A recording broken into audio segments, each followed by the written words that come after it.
Hi, everyone. Welcome. Hi, Mom. Hi, Kimberly. I'm glad you're on. Hi, Kelly. Hi, Christine. Hi, Gretchen. Hi, Beth. Hi, Barbara. Hi, Renee. Hi, Heather from the Quad Cities. Great to see you. Hi, Jennifer. Miss you around these parts. Hi, Jess. Hi, Bill. Hi, Shelly. Hi, Seth. Great to see everyone. Happy Imbolc. This is where we're going to head today as we move through understanding it, why it's important. I'm so into these juncture points in the year in a way that I've never been before, which is probably why I'm excited to teach about this. And then, hi, Carolyn. Also someone I miss seeing. Great to see you on here. Hi, Candy. Hi, Matt. So also today, we'll likely use a good portion of our time to do a practice. So I know some of you might be at home, or some of you might be at work and not have a place where you can easily lie down. But if you have the space and the time today, I would love for you to take the space that I'm going to hopefully create for rest. If that's possible, I recommend it. If not, you can maybe watch this at a later time, at least the section, maybe the last 20 minutes or so. When we get into the practice, you can watch it later and really hopefully receive today. Hi, Angela. Awesome to see you. So let's dive in and start, just because we have an hour. And there's so much that I want to share and just also create the space for all of us to receive. So let's actually start by just taking a moment, just a minute, to ground in and settle. I always put a hand over my heart, but you might feel intuitively drawn to bring your hands to your lap, or let your arms rest at the side of the body. But we just take a moment to land, to really let our attention anchor into the body. So feel your feet on the earth. Feel your pelvis in the chair, on the floor.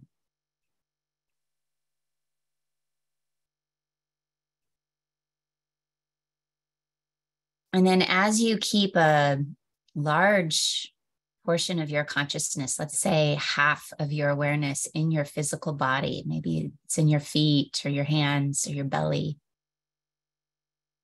Now we bring another part of our awareness to the breath.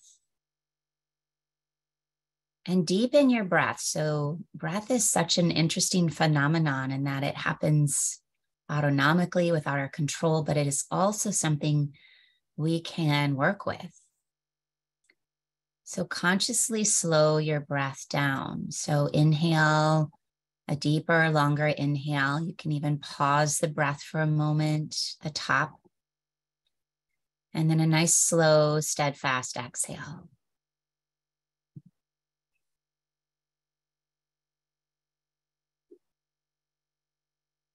So this process of landing in the body and then attuning to our breath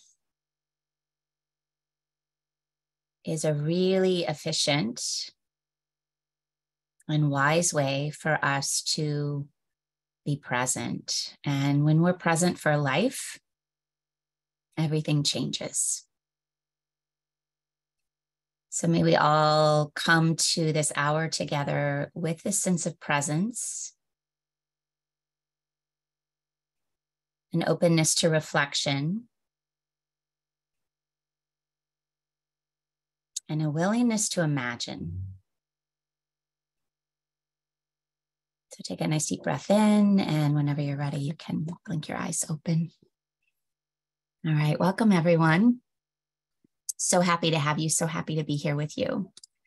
So we're gonna work with, by the way, it has been a couple of months since we did a Wisdom Wednesday. Lots going on for me in my life, so I took a break. And So I'm glad to be back. And today felt like the fact that a Wednesday fell on February 1, which is Imbolc, really spoke to me as a time to bring some of this powerful information and practices forward to all of you. So those of you who are new, most of you know who I am. These are the different hats that I wear. They're clearly not me, but they're different roles that I wear. And my really feels like my dharma or my focus, my mission is to be a bridge between the disciplines of psychology and yoga, both disciplines I deeply love and have deeply impacted my own being, my own way that I show up for myself and my life. So I feel really indebted to these practices and feel like part of why I'm here is to help share them. So I hope you receive something, even if it's just one small nugget today. Lots of things that I do, try to do Wisdom Wednesdays once a month. You can join me for yoga, and particularly join me this Saturday for yoga because there's a big full moon coming on Sunday. So we're going to do a lot of conscious practice about aligning with the energy of the full moon. So that's this Saturday at 9. And I think Sean or Kimberly will get that link in there for you. I have a podcast, and then there's a couple big retreats coming up. So if you're feeling a need to kind of get away and do some deep inner work, you can join me in Costa Rica. It's just a couple spots left, or Ireland, which is a little bit more of a travel with some yoga thrown in, but would love to meet you or see you there. So this is what we're going to work with today. We're going to work with the energy of Imbolc. We're going to work with rest, and we're going to do some practices that are really helpful right now. So the word Imbolc actually means in the belly of the mother. And this picture was taken exactly 11 years ago to the day, probably a couple hours off, but this is the morning before I went into the hospital to birth my third child, Greta Grace, and her older brother is kissing my belly. And my middle son, Jack, back there is, I don't know what he's thinking. He's not sure he's ready to become the middle child, I think. I don't know. But the word Imbolc is really about this time of year, February 1. It always falls on February 1. Is the time of fertility. It's the time of reawakening, rebirth. So I didn't know there was a holiday or a cross-cultural mark on the day I gave birth to Greta. I wasn't aware of all this content 11 years ago. And so now that I am, I feel very humbled and very sort of awestruck by the fact that this was the day that she came into the world, this day that really is about rebirth. And I would say she has brought like a rebirth to me, allowing me to do a lot of beautiful inner work on my own inner child and inner feminine. And so I'm bowing to Greta Grace today for her presence in my life and on her 11th birthday. So I didn't know what Imbolc was, or wasn't really conscious of it, even as many as 5 years ago. So some of you may be in that boat. It's the exact midpoint between the winter solstice and the spring equinox. So this means we are actually literally halfway through winter. There are sort of 4 major turning points of the year: the solstices and the equinoxes. And then there's something called these cross quarter celebrations, and Imbolc, again, being one of those. So my alignment with these, and let me show you this first. I think this makes more sense. So here are this is called the wheel of the year. We have the equinoxes, the solstices, and then those cross quarter celebrations. So again, I feel now that I'm very aligned with seasons, and specifically seasonal juncture points. I take those very seriously, and I try to bring a lot of mindfulness and sort of a shift in my awareness and my practices around those juncture points. And much of my curiosity and understanding of this and sort of starting to live into this came from this beautiful book that I highly recommend. I go back to this book all of the time. a deep teacher steeped in our Veda and the Vedic traditions. And she really writes how our well-being depends on this intuitive balancing of our being with nature, meaning that we have to start to look to nature to really, truly understand ourselves. And I think all of us would agree in this very fast-paced culture that we're in, it's so easy for us to lose track of the natural rhythms of nature and of the seasons. And when this happens, we experience disease, we experience imbalance. We get very out of touch with the natural energies that are around us. And of course, we can completely shut ourselves off from winter and never go outside and never, experience the energy of it because of the way, modern culture is set up. But it's really important for us, and this is what this author shares, for us to really experience the deepest of harmony. And some would say that is the reason we're on this planet, is to move into a place of harmony. We have to become conscious and recognize moments when we're in harmony. And these are often moments when we are really aligned with nature. We're in nature, we're watching a sunset, we're watching the waves come in. And when we're connected with inner harmony, this then is when we have direct contact with our intuition. And living a life from our intuition suddenly aligns things. It creates an awareness of the divine timing that's going on around us. We learn when we're connected with our intuition to not force things, but to allow things to unfold in their own due time. We also, when we're in this intuitive space, we have a deep capacity for healing of our mind, our bodies, our soul. So there's a much sort of deeper rhythm that we connect with. So my life has significantly changed since I started many of the practices I'm going to talk about later. But I would also say by being aware of these juncture points in the year, I am just in general healthier. I don't get sick in the same way that I used to 5, 8, 10 years ago. I'm able to sort of really be mindful about these juncture points so that I stay well. And the reason, let's go to this. So these are, again, the dates you can see. Ayurveda does say that at these juncture points, so October 31st, winter solstice is usually December 20, around then. Imbolc is always February 1. At these various juncture points, this is when we are most vulnerable as humans, because the environment, nature is really shifting. There's an upheaval, a natural upheaval in nature, which makes us more vulnerable at these points because nature is so much in flux to sort of pick up something, to get sick, to not have the same strong immunity. So that's, again, why one of the reasons why these juncture points are so important to observe. So here we are, February 1, just encouraging all of you in the days to come and I'm going to give you some ideas about how to do this, really just such deep self-care, such deep awareness, so that you can transition through this vulnerable point in the year and not get sick. So the real energy, and of course, I consistently think in terms of energy in my own life and the world around me, but the energy of Imbolc is that a part of us is looking forward and a part of us is looking back. So this is why I've got a picture of a twist. The lower half of the body's moving one direction, the upper half of the body's moving another direction. So this is exactly what's happening on February 1. Is that a part of us is still looking backwards to these last 6 weeks since the winter solstice. So what has happened to you in these last 6 weeks? What changes, what insights have you gleaned? What big things have happened? How have you been avoiding things? How have you been moving into things? Winter, the energy of winter is going in, resting, and working with your shadow.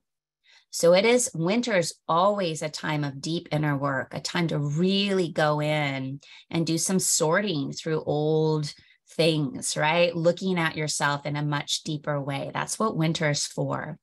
So on February 1, Imbolc, we still need to be looking back. We still need to be integrating all that has come forward in the last 6 weeks.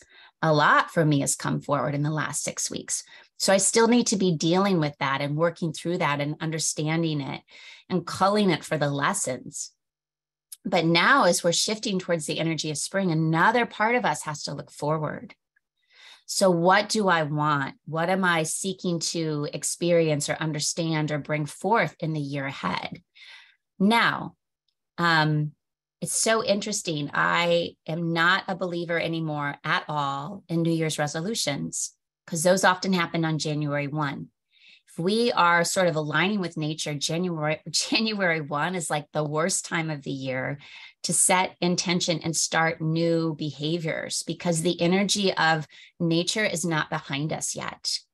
If you want to start new behaviors, start them on spring equinox. So start them, March 20, March 21, 22.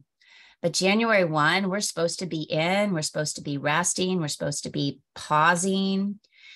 So now we're halfway there. So be resting still, but also be reflecting on what's been happening and what you want to come into. And that's where that imagination piece comes in. Can you use the power of imagination to begin to visualize what you want? And I'm going to talk about more of this here in a minute. So let's start with the power of rest. Because if we look back, what do we need to be doing right now? Rest, reflect, and imagination. So the power of rest. I'm going to be completely transparent with all of you. I am like a D student at rest. It's not natural for me. I don't align myself with it very much. And I would say that I have fought it for much of my life. So instead, my tendency is to pack my schedule, to be busy, to say yes to too many things. I joke that I haven't really taken a nap since I was about 3 or 4, maybe with the exception of college when I'd pull some all-nighters and I would have to nap, but I don't on the regular nap. It's just not an inclination that I'm drawn to. I've told myself over the years that my daily meditation practice is when I rest, which, excuse my language, is kind of bullshit. Yes, my nervous system definitely slows down, but it's not the same as the rest that I'm going to talk about here. So about 5 years ago, I had a very explicit lesson around this. There was a teacher from Minnesota named Shanti who came to the studio and taught a restorative yoga workshop for yoga teachers. So it was an entire weekend of learning these deeply restorative poses that we can rest in. And at one point, Shanti was setting me up in a pose and using me as an example for everyone to look how you set this up. And Shanti said to me, "Betsy, are you comfortable?" And I said, "Yeah, I'm pretty comfortable. This is pretty good." And she really kind of, I wouldn't say in a harsh way, because she was a very Zen restorative yoga teacher, but she was like, "You're not there. Like, you're either comfortable or you're not. So are you comfortable?" And it was at that point that I was like, oh, okay, maybe I'm actually not comfortable. Maybe I do have like a little something going on my low back right now. And so then she got in there and she started to add extra props and extra bolsters. And then she said, "Are you comfortable now?" And I said, "Yeah, I actually do feel comfortable now." So I reflected many times on my lessons, because this memory comes up for me a lot. Like, what was that all about? That like literally probably 4-minute interchange with this restorative yoga teacher. So I think what my lessons from that moment were, in my life, I realized I would consistently put up with things being just not quite right. Like they were almost right. They were like pretty good, but they weren't like really fully comfortable for me, but it was okay. Like I could convince myself like, oh, I'm just fine. So that was one big lesson. And it really started me to think about lots of areas in my life where maybe it wasn't quite right, but I was just saying, oh yeah, it's fine. I'm good. Don't worry about me. And then the second big lesson that came from this is why I was so resistant to having someone help me. You know, we had hired this woman to come from Minnesota to teach us this. Is this her job? This is what she's an expert in. This is what she's trained in. She wants to help teach us how to make people as comfortable as possible. And I was like, oh, no. You know, don't go out of your way to get another bolster or blanket to help me. I'm fine. I'm actually pretty good. So it was a real awareness for me of like, how am I pushing away help and care and someone who actually wants to give this to me, right? So there were a lot of big lessons that came out of this idea of rest. So I started to do more restorative yoga. I started to do more yoga nidra, which is a little bit of yogic sleep that we're going to do some practice in today. But my relationship or my awareness of the power of rest has changed significantly in this past year. And this is not because of anything I've done. I will admit to you, I've not necessarily been resting more in this last year, but it has all changed because of someone in my life. And she's on, so I'm going to embarrass her just perhaps a little bit, but my dear assistant, Kimberly. So Kimberly has been in my life for, I don't know, Kimberly, how many years? Maybe 8, 10 years, a long time. And she keeps me going and reminds me of everything I have to do and all the emails I haven't yet responded to. She said the other day, she goes, I think I'm going to make a t-shirt that says, I'm just in here checking Betsy's emails, because she's amazing at that. But why Kimberly has taught me about rest is that she has been on a journey for herself of resting deeply every day. She's committed to it. She's been taking trainings on rest, and she is consistently like doing these practices. And she will often say to me to come into my office, Betsy, here's the list of things you need to get done today, but why don't you just rest first? Why don't you lie on your couch and just take a rest? I mean, how many of your coworkers say that to you? Why don't you just rest for a moment? But Kimberly has been saying that to me in this last, 6 months, a year. Then the biggest shift for me is just experiencing Kimberly. So Kimberly has been resting daily. Like, she is so committed. She's so into this. And she feels so different. There is such a steadfastness and a safety and a slowness that like I crave in her. And so I have been inspired. And I think because I'm being inspired by her, it's an awareness that I need more of this. Now, Kimberly has been raving about this book. And so I got the book and have been reading it by a beautiful author, a Black woman named Tricia Hersey, who founded something called the NAP Ministry. And she writes, we believe we're only meant to survive and not thrive. We believe we don't really have to rest. We falsely believe hard work guarantees success.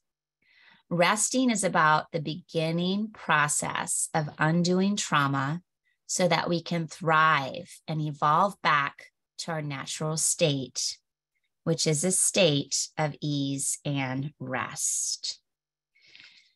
So this sort of program that Tricia Hersey set up, the NAP Ministry, their tagline is Rest is Resistance. And what she writes about at length, which is a really new conceptual framework for me to work out of, so I'm still feeling into this, learning about it, is that we are resistant to rest because it disrupts and pushes back against capitalism and white supremacy, which she said are both toxic systems that have used the body as a tool for production, for distraction, right? So that it's because of these systems that we're swimming in that we've all been very conditioned to believe resting and letting our body pause is unsafe or it's not okay. She said, we've all got stuck in what they call the grind culture, which is just work, work, work, and work more. And we're donating our lives to a system that always is continuing to place profit over people. So this is, again, really new concepts for me. But what I really love about Trisha Hersey is she is saying that we have to learn to deprogram. We have to get out of the brainwashing that we've all been under. So it doesn't feel like we've been brainwashed, right? That we have to produce to be worthy. That for us to be of worth or to be lovable or to be accepted, we have to grind. We have to burn the candle at both ends. We have to produce. We have to make money. We have to, get a second job. We have to go, go, go.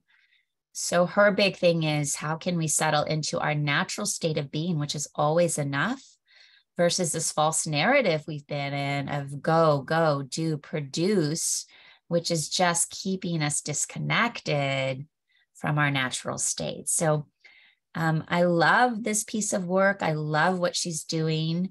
And I would love to say that I've fully embraced it, but I haven't yet.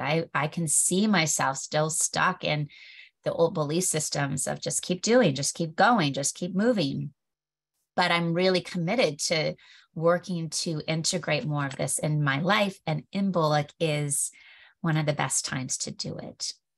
So I'd like to talk now about some practices. And this is a very sort of in-depth slide that I'm not going into, but these are, according to my teacher, Dr. Chopra, sort of the 9 layers of humans. So our 9 layers of our being. And I'm not going to talk about all 9, but I'm going to talk about these first 4, the environment, the body, the energy, and our minds. And what are the particular practices we can do at this juncture point, the juncture between winter and spring? We're still looking back, but we're also starting to look forward. What are the things we can do so that we stay healthy?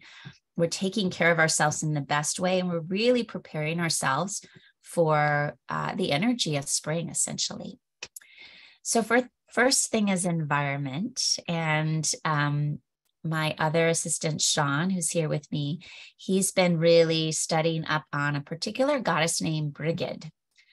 Bridget, I think sometimes is the sort of variation, but it's the goddess of Imbolc.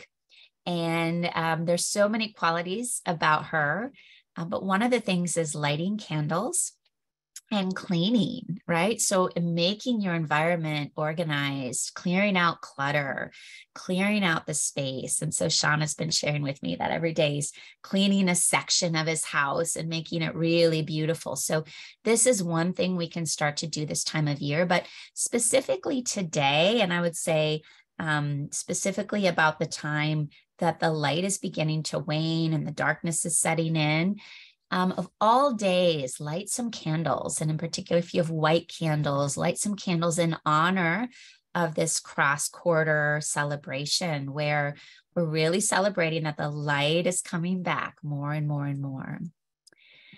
Now, for the body, I mean, the first thing that I've already been talking about is rest, rest, rest. So get your sleep, take a nap, let your body soak in a tub, do some things for your body that really allow it to remain quite still and relaxed. So yoga nidra, restorative yoga, all beautiful things. In particular, if you are a yogi, twisting is so great this time of year because there's the looking back, the looking forward, sort of the wringing out of the old in preparation for the new to come in. So it's a really beautiful class of poses to be working with. And I love this particular pose because it doesn't have to be super heated, active twisting, like supine twisting and slow twisting. Really, even seated twisting can be really helpful at this juncture point. And then spiritual baths. And this is not my term. This is actually a term from my dear friend, Monica Basile, who is a healer, intuitive, midwife, professor. Like she has so many amazing qualities. And she, for years, she talks to me about how she takes these baths where, you're very conscious. You're maybe putting special herbs in it, or using bath salts, and you're using the time to really cleanse and purify your system in a conscious way. So maybe playing a meditation, playing particular music, setting an intention for the bath. Like, I want this bath to help me clear this aspect out of my life. So I love the idea of spending time in water. And Imbolc is both, there's two elements that are really involved in Imbolc. One is fire. It's the burning through. And then water is another one of the elements that's really associated with this time of year. So light candles and rest in your bath. That would be an ideal thing to do for Imbolc. Now, in terms of our energy, and our energy body is about an inch off of our physical body. And we all sense energy, even if we're not fully conscious of it. And so we really can manage and shift our energy when we work, in particular with breath, with mudras, hand positions. Meditation can certainly shift our energy. Physical activity can change our energy, but I wanted to give you two things to work with. And one is alternative nostril breathing. And this is when, you breathe up, you close off one nostril. Particularly, we usually close off the right, breathing up the left nostril. Hold the breath at the top, switch nostrils, breathe down the right. Breathing up the right as you inhale again. And exhale down the left. So that's one round. So it's up the left, down the right, up the right, down the left. That's one round. I usually like to teach them in increments of 5, so 5 rounds. Why is this such a good breath practice for now? Nadi Shodhana is really thought to balance our left and our right hemispheres of our brains, the left and right sides of the body. Left side of the body is the feminine energy. The right side is the masculine energy. So we're really trying to find this beautiful balance between the different energies that we carry. So one of my favorite breath practices, and you usually feel a quite deep, settled calm that's very grounded, but yet you're quite light, you're quite expansive. So 5 rounds is what I would recommend. And then Hakini Mudra, which is one of my favorite mudras. It's the tips of the fingers all touching. And this really is the mudra, the hand position of integration. And I would say at Imbolc, I would say in general, all the time points, all these 8 time points of the year, I would say every day of your life, what we're needing to do is integrate. Life is a constant integration of what we've been through, the past, the things that have happened to us, the good things, the bad things, integrating into the present moment, preparing for what's to come. So this is this particular hand position. And the reason I also love this hand position is it's pretty, like you could do this in conversation with someone and no one would be like, what is she doing with her hands right now? Like it's a pretty, it's a pretty non-invasive hand position that you could use. And this particular hand position is all about integrating the masculine and the feminine, giving us a sense of wholeness, giving a sense of harmony within ourselves, and really touching into inner wisdom. So powerful one to sit with. And all of the mudras, they shift our energy in a very subtle way. So yeah, maybe just sit in meditation for 5 minutes and hold this and just watch like what's happening in my body. When I do this, I really can, if I'm really sitting in conscious awareness, really feeling the left and the right sides balance and the front and the back of the body balance. So this is something that can get evoked when we hold this mudra. All right, and then that elusive mind. Wow. Here we go. What do we do with the mind? Whew, the mind is always the biggest challenge. This is one thing in my last 6 weeks, as I've been, as I'm reflecting and looking back on my 6 weeks, this is one thing that I'm observing in my own self, that the mind is so powerful at creating narrative. We all create a narrative around whatever's happening in our life. But the deal is that narrative isn't always true. But our mind is so good at creating the story and looking for all the evidence to support that story that often we lose track of the real truth or what our intuition wants to tell us. So this is, yes, and I was going to say, this is so ironic coming from the mouth of a psychologist who's been trained to really, understand the mind. I truly believe that the mind will never shift you. So if you want change in your life, it's not going to come through your thinking, which goes against all of my training in cognitive behavioral therapy, by the way. But I really believe the mind doesn't shift us. That thinking can't get you thinking. You can't think your way out of patterns that are unhealthy. You can't think your way into love. You can't think your way into harmony. You can't think your way into peace, right? It takes something much deeper than the mind. The mind, in fact, if we go back to this, the mind, if you look at the mind, it's that circle. If this is a hourglass, the mind is the center of the hourglass, and the mind is always the most constricted aspect of who we are. Always, 100%, always, always, always, always. So trusting the mind and relying on the mind, if I just shift my mind, my thinking, it's going to all be better. I don't believe that anymore. I did at one point in my life. I don't believe it anymore. So we need something deeper. And that's why I think working more in the physical body, working with the energy, allows us to shift out of patterns. And so these things that I'm going to suggest for working with the mind are things that we often don't trust. Can we imagine? Can we visualize? Right? These are the things that I want you to work with. So imagination's capacity to imagine a different solution or daydream about something we'd like to see happen. Imagination is considered an aspect of our feminine consciousness. And I don't care what your gender is or how you identify. We all hold feminine consciousness and masculine consciousness. So it's not about our gender. But feminine consciousness that we all hold, unfortunately, it's been pretty repressed in a patriarchal culture. But feminine consciousness is imagination. So imagination, this is the realm that we're in as we're moving to spring. Spring is rebirth, fertility. We need to be able to create and imagine. But for many years, most of us have pushed away our imagination. We've been told it's all in our head, or it's whimsy, or it can't be trusted. I know for myself, when I do work with people in hypnosis, which is working with the mind, but not in a conscious way, we're working more with the unconscious mind. And it's so powerful. And there's such amazing effects that come with hypnosis. But people will say to me, well, I just felt like I was imagining it. And I was imagining the images. And I was like, great, that is exactly it. But we don't trust it. We believe our imagination is something we're making up, right? So we don't trust it. So there's this great quote on imagination, which I want all of you to remember because I love this so much. I do not know what bounds may be placed on the power of imagination.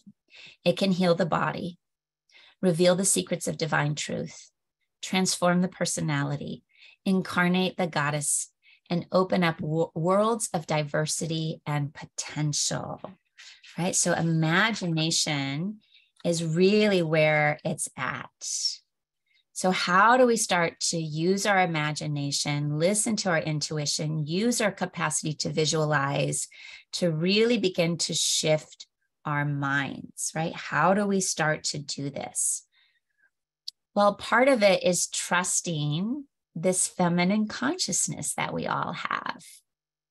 And one of the greatest strengths of our inner feminine is the ability to let go, to give up ego control, to stop trying to control people in the situation, to turn the situation over to fate and wait on the natural flow of the universe. So part of working with imagination and feminine consciousness is trust. Can we wait? Can this natural flow of the universe, can we imagine it, see it, but not force it? Bring it to visualization, think about it, but trust that there's a bigger timing that's happening. This is often called the law of least effort. And if you look at nature, the law of least effort is based on this idea that nature functions with effortlessness, spontaneous. There's an ease that happens in nature. It does not strain. The tides ebb and flow. The stars move through the sky. The grass grows. There's no forcing or over efforting. There's just this timing. It's more finesse. There's sort of just an ease that happens. So if nature can function this way, what about us, right? So can we trust this law of least effort? So again, it's based on this idea that nature's intelligence functions with effortless spontaneity. Can we tap into that? This is the time of year to really see if we can do that. So I want to share with you my favorite. This is another tool for your mind, is mantra. And the mantra that goes with the law of least effort is Om Daksham Nama, which just means my actions achieve maximum benefit with minimal effort. And I found I've given this mantra or talked about this with so many people, and we don't trust it. Like we want to believe it that like, oh, I can just rest and it's all going to unfold and it'll be better than ever. We don't trust it. And again, I think that's because we've been so inoculated and taken over by these ideas that we just have to go work all the time. So if this is you, if you maybe don't trust it, what I'd recommend is that you start to work with this mantra, write it down. Mantra is great to use in meditation. So you're repeating this internally, silently to yourself. Mantra is also great first thing when we wake up in the morning or right before we go to bed at night, really bathing your mind in sort of the energy of this idea that I can get maximum benefit without over efforting. And it's such a beautiful, powerful concept. So let's talk briefly about questions that you have. I want to point out that I taught a class specifically on a yoga class yesterday on Imbolc, and we did almost all twist. And that is posted already on the Heartland Yoga YouTube channel. So you can grab that class and do that today if you'd like. Just looking to see what questions we had. We did have someone send a question in early that I wanted to address. And then I want to maybe use our last 15 minutes, if this is okay with you, to just guide us through our practice, because it's such a powerful day for us to work in that imagination, that sort of liminal realm, the realm between wake and sleep. It's so powerful, especially on Imbolc. The question that came through, thank you, was about someone who is 33 weeks pregnant. Congratulations. 33 is a powerful number too, by the way. It's the number of the feminine. And you have been trying to remain as active. This person was doing hot yoga throughout their second trimester, just returned from 2 weeks traveling where you walked a lot, 4 to 7 miles a day. What do you suggest you do for the remainder of the pregnancy in terms of movement and self-care, especially as it relates to Imbolc? Such a great question. So what I'm going to highly recommend is that, especially as you reach this third trimester, is rest, rest, rest. This is also, you've got only 7 more weeks, right? Maybe 6 weeks. This is lining up with this. It's perfect. You're going to birth your baby right around the spring equinox. And this is absolute perfect timing for you to do looking back, looking forward. So the looking back is I'm going to review, I'm going to let go, I'm going to clean closets. And I'm looking forward, imagining, visualizing the birth I want and the experience I want after the birth. But I'm going to also make sure that I'm resting in there. So I would definitely recommend a slower paced yoga, restorative yoga, meditation, slowing things down. And really, because what you're essentially doing is aligning with the energy of the season. And the energy of the season is still rest. We're still in rest until March 20, 21, 22.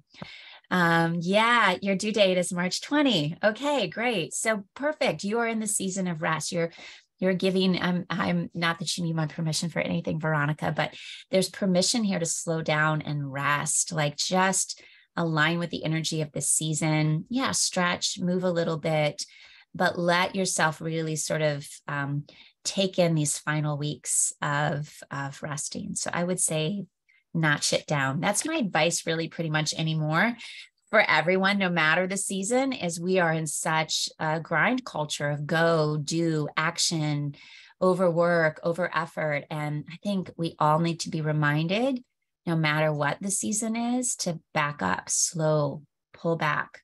And I'm saying this as much for myself as everyone else. I don't have it all figured out, believe me. All right. So I'm going to take us into a practice, but I would say that if you have other questions, put them in the chat box. And when we get done, I'll answer those questions. But I do want to give a practice. And so this question from Lori, I see your question, Lori, and I'm going to address it at 1 o'clock. Does that sound okay? So we'll get in a little bit of a practice. So the last 15 minutes here is a practice. And we're going to work with Yoga Nidra, which is a yogic technique in Western psychology. It's essentially hypnosis, which I've been working with for about 20 years now. So it's a very restful space where, again, we're trying to hover, or we create conditions. We don't have to do anything. So Yoga Nidra hypnosis requires no efforting. In fact, it's best if we can lessen the effort, lessen the movement, lessen the struggle, lessen the need to shift anything. And we just create conditions for you to naturally fall into this space where you're sort of in between sleeping and waking. And in that space, our bodies relax. There's a lot of healing that happens. There's a lot of deep rest that sinks into our system. And in this space, we become much more open to imagination. So it's a really beautiful place to land. One of my favorite places to land. So I'm going to encourage you, if you are in a space that you can lie on the floor, rest on the floor with maybe a pillow under your head or pillow under your knees, ideal. But if you're just somewhere where you're seated upright, totally fine. Traditionally for Yoga Nidra and for hypnosis, we typically are resting supine, but it's not that you can't practice these techniques in a seated posture. So if you can lie down, beautiful. If not, it's okay to stay upright. All right. So as you get yourself situated, whether you're sitting up or whether you're lying down, let yourself move and wiggle around as much as you need to until you find a spot where you decide that you can fully rest. And then once you find that spot, I encourage you to cease movement. So just allow yourself to become as still as you can. Allow yourself to notice, of course, when you want to wiggle or move. Observe that desire and see if you can just watch that desire float through as you sink even deeper into stillness. So what you find is that your body is becoming quite still, quite relaxed, quite settled. Maybe even imagining that the bones of your body are very heavy, just helping you ground and sink a little deeper down into the earth. And as the body continues to relax, and you can trust that as we continue to progress with this exercise, your body will progressively get more and more relaxed with every exhale that you make. So it's unnecessary for you to monitor or control or even stay fully conscious of every word I say. Yoga Nidra is really a practice of trust, trusting that it is safe for you to soften and to settle into a deeper place of rest. So as the body remains heavy and still, Now tuning into the natural rhythm of your breathing. Again, unnecessary to force or even lengthen the breath. It's just that awareness that is observing the rhythm of your breathing. And as you inhale, you observe and feel a lightness in the body. And as you exhale, you become aware of a groundedness and a stability in the body. So you're observing this beautiful pulsing of energy. As you inhale, you're light and expansive. And as you exhale, you're quite grounded, heavy, relaxed. So stay with the breath, watching the lightness. And as you exhale, watching how the whole body is able to release and let go, releasing the tension, the stress, the overwhelm, the constant doing. So as you observe yourself already in a different state than when we started, we're going to enhance this state of relaxation by moving our awareness through various points in the body. So I move quite quickly through these spots in the body. They're energy points in your body. And you just watch how your awareness can gently float from point to point, starting by bringing your awareness to the tip of your right thumb. Awareness now in the tip of your right pointer finger, the tip of the middle finger, the ring finger, and the little finger. Feel your awareness now in your right wrist. Awareness moving up to your right elbow, all the way up to your right shoulder. Awareness in your right shoulder. Your attention effortlessly moving over to the notch that's right at the base of your throat, settling your attention here. Awareness now moving into your left shoulder, left elbow, and left wrist. Feeling your left thumb, pointer finger, middle finger, ring finger, and pinky finger.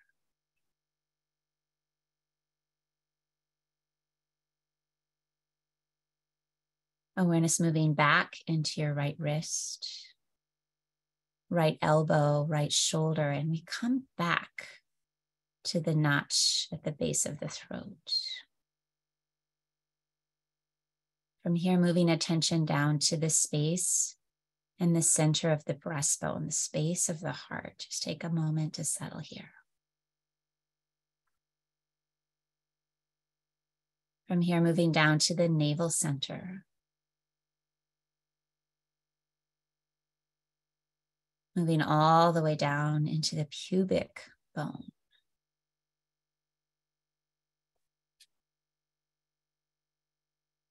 From the pubic bone, moving awareness back up through the navel center. Awareness in the center of the chest.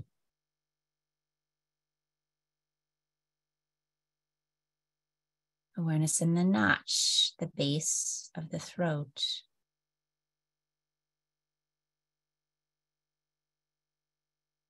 Awareness moving up now to the space between the eyebrows. See if you can feel the space between your eyebrows.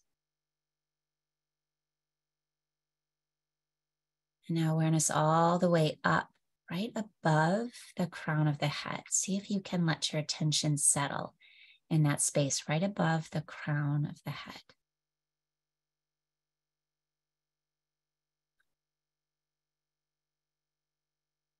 Now, in the space where you are more settled in your body,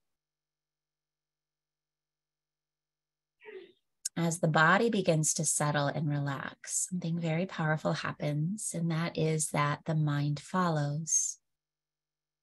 So as we relax the body, the mind automatically follows. So when the mind begins to slow down and relax, we have a much more direct pathway into the realm of imagination and intuition. So I invite you now in this moment to imagine yourself somewhere in nature. Maybe it's on a beach, maybe it's in the middle of a forest or on a mountaintop. But let your whole awareness move to a beautiful space in nature as you really begin to take in the power of this space. Notice the colors here. Notice the sky. And notice the earth. Look down at your feet. Notice your feet touching the earth. Feel the touch of air on your bare skin. Take in the smells, the taste, all the beautiful and soothing details of this space in nature that teaches us about the law of least effort, natural unfolding, the flowers blooming when they're ready. And in this beautiful space, I'd like you to imagine now that you see someone off in the distance. And this person is moving closer to you. And as they move closer to you, you feel a deep sense of comfort and love and anticipation. Maybe not understanding why you feel so excited, but just feeling in your body how good it feels that this person is approaching you. And as this person gets closer, you begin to recognize them. You realize that this person moving toward you is your future self. And as they get closer, it's a beautiful reunion, and you take in the details of them. How old is your future self? What do they look like? But most importantly, how does it feel to be in the presence of this future, wiser self?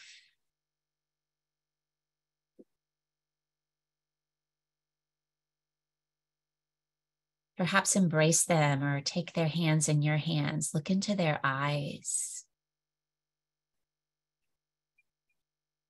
And ask them one very simple question.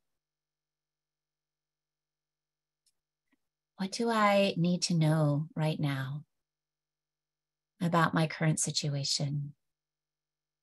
What wisdom can you give me? What wise counsel can you provide that I need to know about on this day, in this moment? And wait to receive their answer. Might be a feeling, a word, a phrase, an object. But allow yourself to receive this wisdom.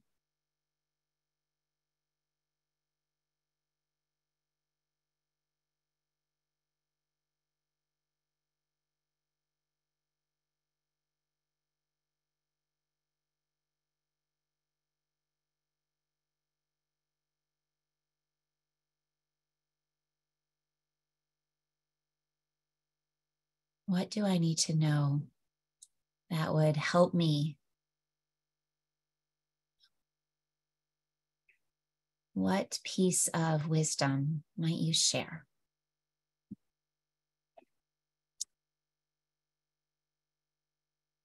And then as we settle into whatever we received, and sometimes it's not clear, maybe it's just a feeling,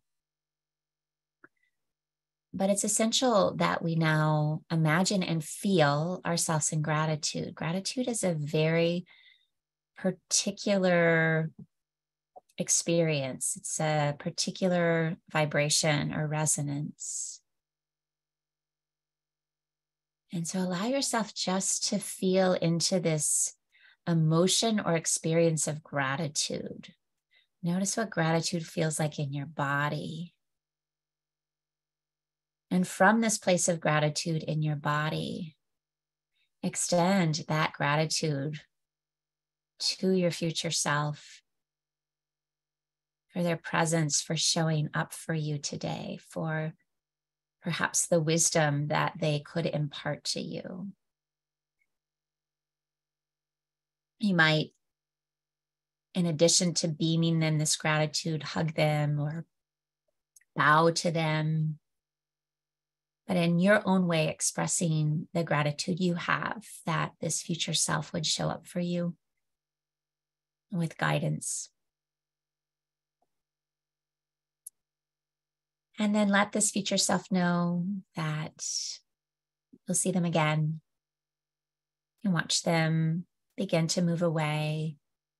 Take one more beautiful look around this beautiful space in nature. And then increase the depth of your breathing. Take in a bigger inhale and a longer exhale, and start to move your fingers and your toes.